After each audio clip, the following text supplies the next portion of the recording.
వధువుగానే మారిపోవే ఈ క్షణం స్వయంవరం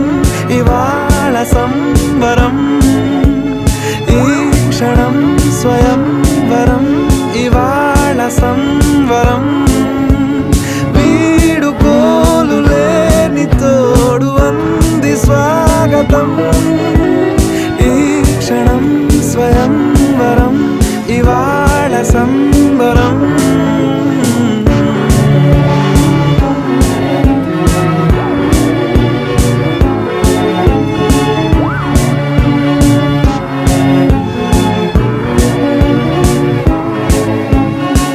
ఇవాళ నింగిలోని తారా తళుక్కు మంది ఎదురుగారా వయస్సు తీరికుండదారా హాయ్ హాయ్ హాయ్ సొగస్సు పంచుతున్న